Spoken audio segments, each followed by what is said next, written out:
So we have some breaking news. Tulsi Gabbard has announced that she will be sitting out the December debates no matter what polling data comes out. And we are going to talk about everything involved in that decision right now. Thanks for tuning in.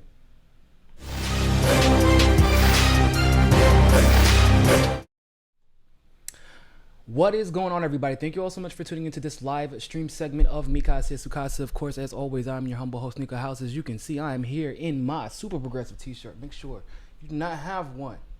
Go get one. You see, I'm over here. I'm the Black Vulcan. No pun intended. Or maybe there was one. The Black Vulcan was, in fact, black. So, but if you don't have one, go get one. They have t-shirts, tank tops, hats, coffee mugs. Just go to superprogressives.com. You can get one. So Tulsi Gabbard has announced that she will be sitting out of the December debates no matter what polls come out. And I can't really say that I blame her. But first, let's check out this tweet from Tulsi Gabbard. For a number of reasons, I have decided not to attend the December 19th quote unquote debate. Shade. Throw that shade over there. Put some of the Hawaiian trees out there and just throw shades all over the Democrats. I'm perfectly fine with that. I'm here for it. Now she goes on to say, regardless of whether or not there are qualifying polls, I instead choose to spend my precious time directly meeting with and hearing from the people of New Hampshire and South Carolina. Now, so let me just say, I 100% agree with her decision. I think just from the perspective of like an objective perspective, anybody who watched the last debates could tell it was a waste of time.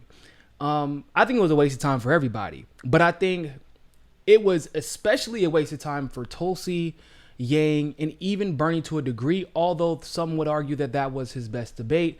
But I still feel like Bernie's time is best served on the ground as well, because the grassroots, you can get donations from national attention like this, but the coverage that Bernie's going to get at large in the national media is going to be negative or non-existent. The coverage that Tulsi gets at large in the national media is going to be negative or non-existent, and Yang, we know, is just going to be non-existent. So it's a waste of time in a lot of ways. Think about the questions that were asked. Think about the way that they were presented to, like, you got situations where, Warren, you're running on Medicare for all. Bernie, can you shut up for a second so we can ask Warren about your policies? Well, you're asking Warren how to pay for it. I have the funding mechanism right here. Yeah, but we want Warren to answer the question. Well, but it's shut up, Bernie. That's basically how it went. When climate change gets discussed, Tulsi is it's not even a debate, really. Tulsi is the best on climate change. Tulsi's the only one that has a climate change bill. So why isn't it that she's asked about climate change? She just wasn't asked. Tulsi is a veteran. There was a question specifically about veterans.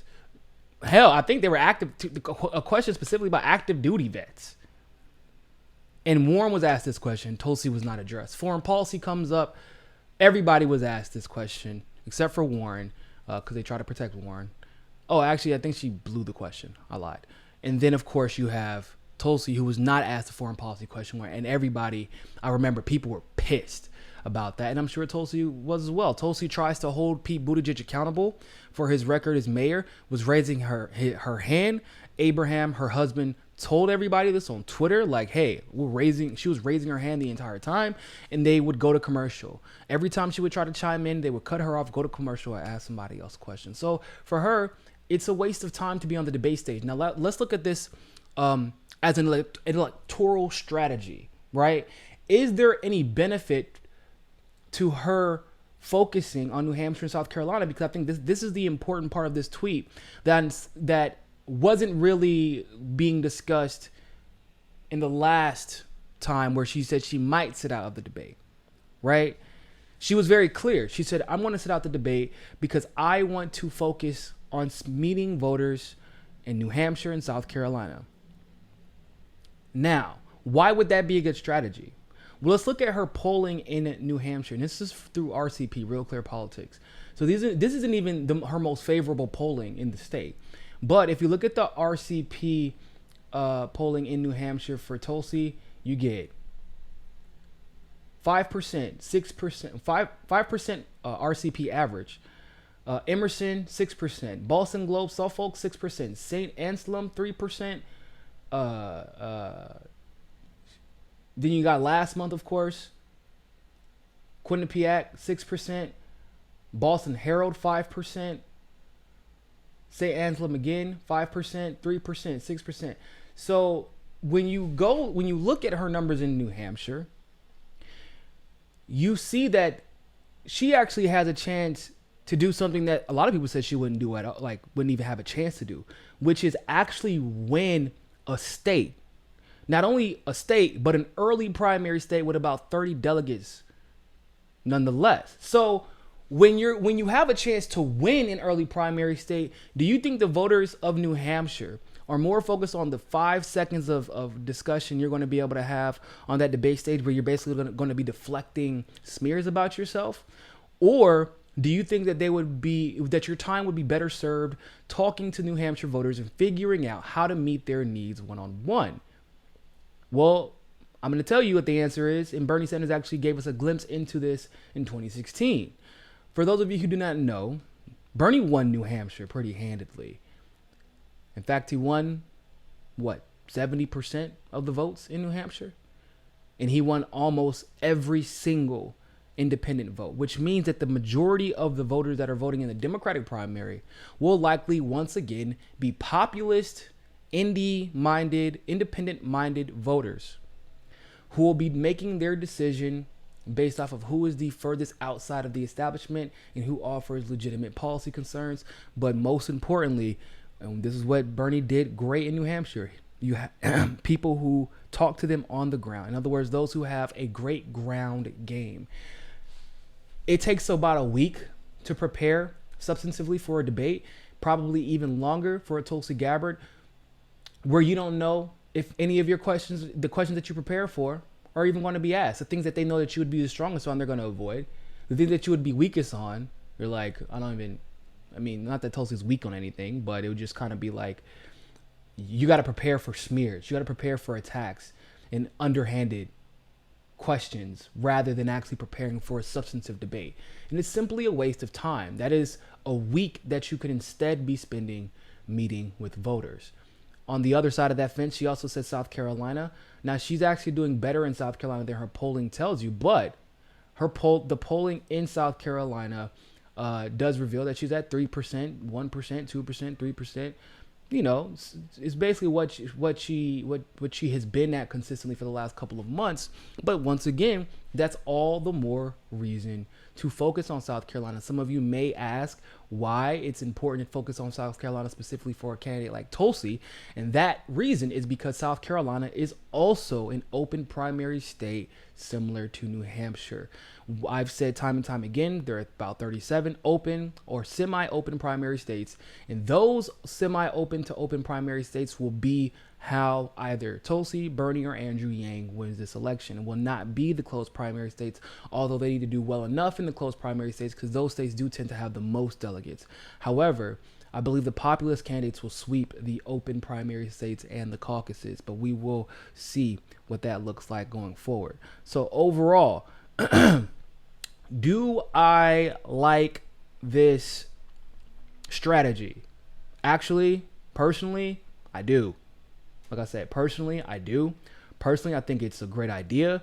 If you've ever been on the campaign trail, you know that those minutes, that time that you speak with each individual voter, it multiplies.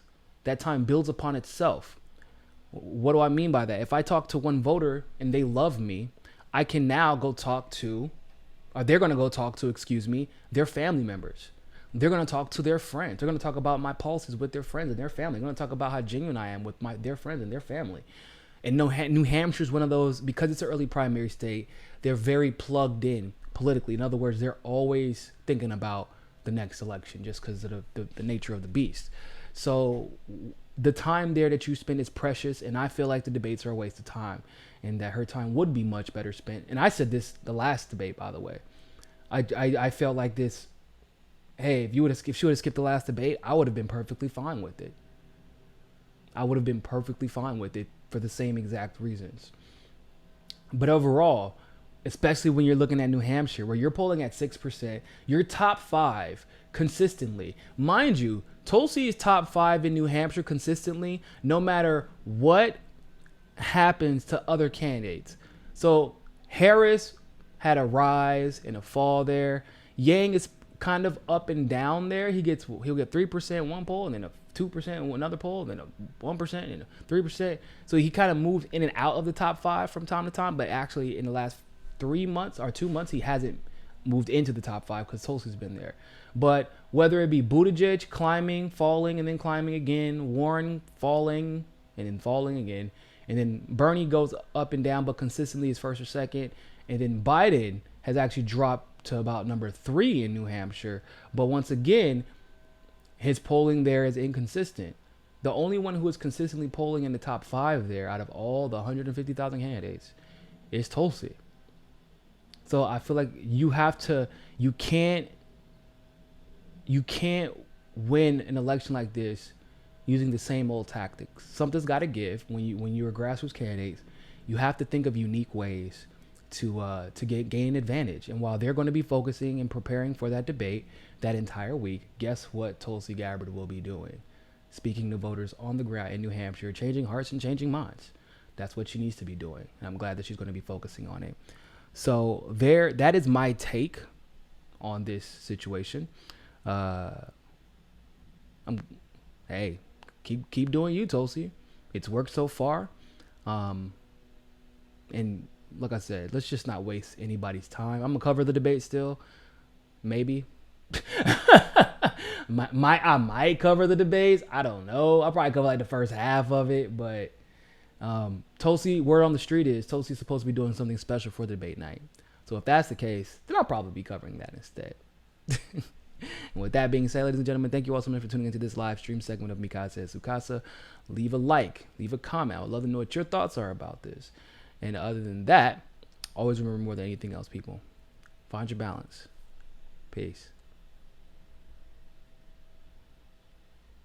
Don't forget to hit that subscribe button and hit that notification bell if you like that segment of Niko. Of course, if YouTube is giving you trouble, as it always does, you can download the Rockfin app and follow us there. Also, if you want to continue to help our show grow, you can help us reach our goal of 500 patrons on Patreon and donate as little as $1. Really, anything helps. Other than that, always remember, people, more than anything else, find your balance. Peace.